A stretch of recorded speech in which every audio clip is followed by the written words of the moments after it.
Assalamualaikum warahmatullahi wabarakatuh. Hai anak-anakku kelas 6, bagaimana kabar kalian? Semoga kalian tetap sehat dan semangat selalu ya untuk mengikuti pembelajaran ini sampai habis. Hari ini kalian memasuki pembelajaran yang keempat di subtema 1, hidup rukun dalam perbedaan untuk kelas 6 sekolah dasar ya, di tema 2. Baiklah anak-anak, sebelum kita mulai pelajaran, yuk kita berdoa sesuai dengan agama dan keyakinan masing-masing. Berdoa dimulai. Berdoa selesai. Biar kompak dan semangat, yuk kita tepuk PPK dulu. Tepuk PPK. Religiositas, nasionalisme, kemandirian, gotong royong, integritas. Salam PPK. Cerdas, berkarakter, menyenangkan, luar biasa. Yes. Nah, sekarang marilah kita ikuti pembelajaran ini sampai habis dan jangan di skip ya. Persatuan sangat dibutuhkan untuk mencapai tujuan. Segala perbedaan yang ada dikesampingkan untuk kepentingan bersama. Terkadang perbedaan yang dimiliki oleh suatu kelompok dapat memperkaya keputusan yang diambil. Menjelang proklamasi kemerdekaan Indonesia, terdapat beberapa peristiwa penting yang kita ketahui, di antaranya sebagai berikut. Di sini dijelaskan tanggal 9 Agustus 1945, Insinyur Soekarno dan Muhammad Hatta beserta Dr. Rajiman Wijodiningrat pergi ke Dalat, Saigon untuk bertemu dengan Marshal Terauchi, Panglima Besar Tentara Jepang di Asia Tenggara. Panglima tersebut menyampaikan informasi kepada pemerintah Indonesia bahwa Jepang memberikan kemerdekaan kepada bangsa Indonesia. Saat itu tentara Jepang sedang terdesak oleh tentara sekutu. Beberapa wilayah Jepang dijatuhi bom oleh tentara musuh. Untuk menarik simpati rakyat Indonesia, Jepang memutuskan untuk menghadiahkan kemerdekaan. Pertemuan antara Panglima Jepang dan pemerintahan Indonesia memicu pertentangan dalam negeri ya. Terjadi terdapat perbedaan pendapat ya antara golongan tua dan golongan muda. Golongan muda tak ingin kemerdekaan Indonesia diatur Jepang. Mereka menginginkan proses kemerdekaan Indonesia disiapkan oleh bangsa Indonesia tanpa campur tangan asing. Dari bacaan tersebut, tulislah informasi penting dalam bentuk peta pikiran ya. Nah, di sini kalian tuliskan judulnya. Kalian buat pertanyaan dan jawaban dari apa, mengapa, siapa, bagaimana, kapan, di mana. Seperti yang pernah kalian lakukan di pembelajaran sebelumnya.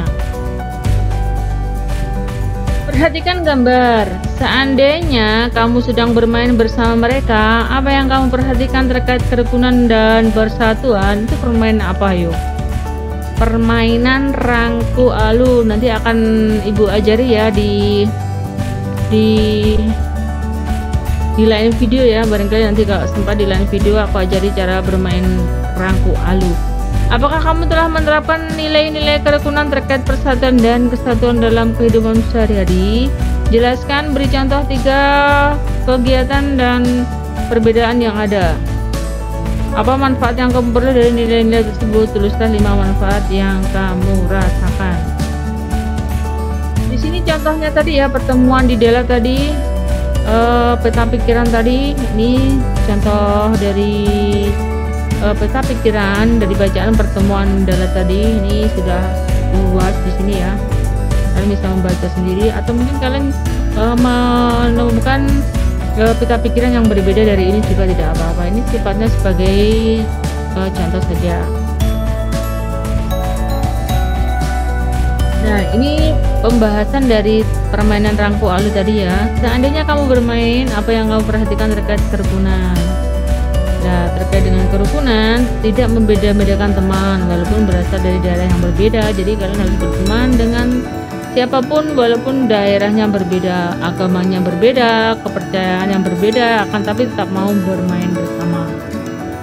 Contoh penerapan persatuan dalam kehidupan sehari-hari: cinta tanah air, konsumsi cinta produk dalam negeri, berusaha menghasilkan prestasi yang membanggakan bagi bangsa Indonesia, memperluas pergaulan dengan orang-orang yang baru dari berbagai macam daerah.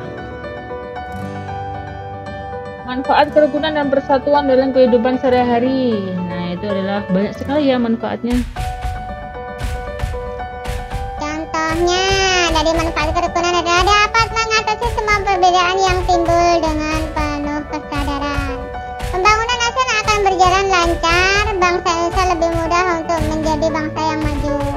Mempermudah untuk mencapai tujuan nasional, yaitu tujuan yang tertuang dalam pembukaan Undang-Undang Dasar 1945 Alinea 4. Menciptakan suasana yang aman, damai, tentram dalam negara karena setiap orang menunjukkan sikap solidaritas, kekawan, dan toleran yang tinggi. Tidak terjadi perbedaan yang menonjol, tidak terjadi perpecahan bangsa, dan keutuhan tetap terjaga. Keutuhan dalam keamanan dan keamanan NKRI terjaga, pergaulan antar sesama lebih akrab, memperkuat diri dengan NKRI, memperkuat ketahanan nasional dalam menghadapi segala ancaman dan gangguan dalam bernegara. Lanjut, terwujudnya kehidupan yang seimbang, gotong royong berjalan lancar, bisa bekerja sama dan tolong menolong, terjalin hubungan silaturahmi, tidak timbul konflik dalam bermasyarakat, terhindar dari pertengkaran dan permusuhan, supaya bisa saling bahu-membahu saat kerja bakti di sekolah, dan agar tidak membuat pertuhan di sekolah. Selanjutnya kalian bisa mengasah kemampuan kalian untuk menjawab beberapa soal ini ya. Soalnya cukup sedikit ya, 5 soal saja. Kalian bisa memutar slide yang tadi ya sebelumnya, untuk mungkin kalau lupa jawabannya bisa melihat slide sebelumnya. Tetap semangat ya. Demikian tadi pembelajaran yang bisa Ibu sampaikan. Mohon maaf atas segala kesalahan dan kekurangan. Sampai jumpa di pembelajaran berikutnya. Ibu akhiri. Wassalamualaikum warahmatullahi wabarakatuh.